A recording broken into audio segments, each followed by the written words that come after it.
In any city, in any country, go to any mental institution or halfway house that you can get yourself to.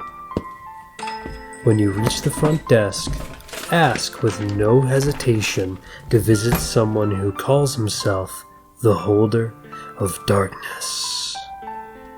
The worker will mock you, but you have to stay calm as possible.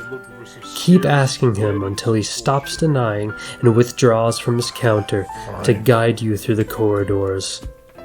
As his behavior changes radically, stay on guard, for if you start hearing one single tiny, sinister hiss, you should turn around and flee as far as you can, covering your ears because the time was bad. If you do not escape in time, the faint sound will turn into a dreadful growling that will soon merge into a continuous shriek of sheer pain until madness floods you and leaves you to die in a deafening agony. If the warden remains silent, he will lead you to a closed door with neither handles nor lock.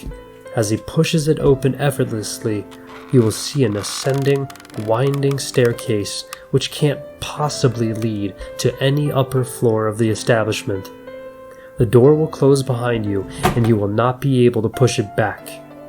Past this point, climb and do not turn back, or you will fall into a bottomless pit waiting for living prey to chew upon. Do not count the steps, for knowing how many there are will drive you to insanity. One will then creak, and at that point you should stop. Another door should appear on your left. If it is on your right, then pray for a swift passing. Enter slowly into the room, and a blinding, obscuring darkness shall descend upon you.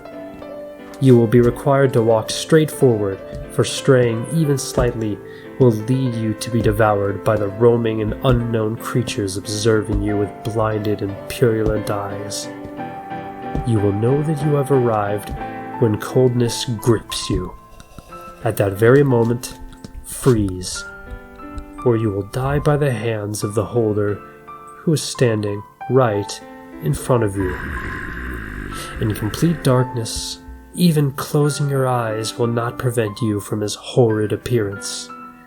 It will form into your mind as the most outrageous monster ever conceived, and madness will try to creep into your brain as worms over a decayed corpse.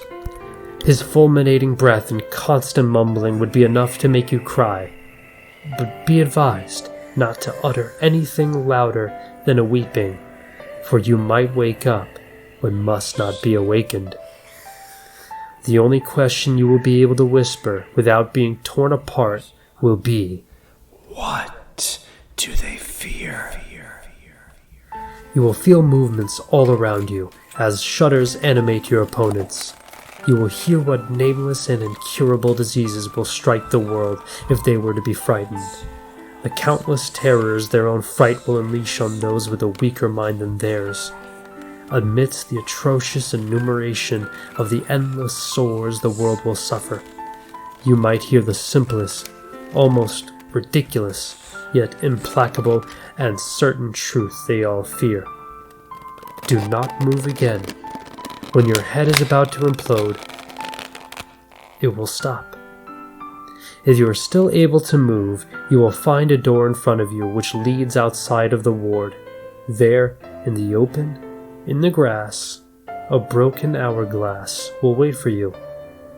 You are free to pick it up. It is object 13 of 538. Your knowledge of their fears is up to you to share, but you may not want to use it as a weapon against them.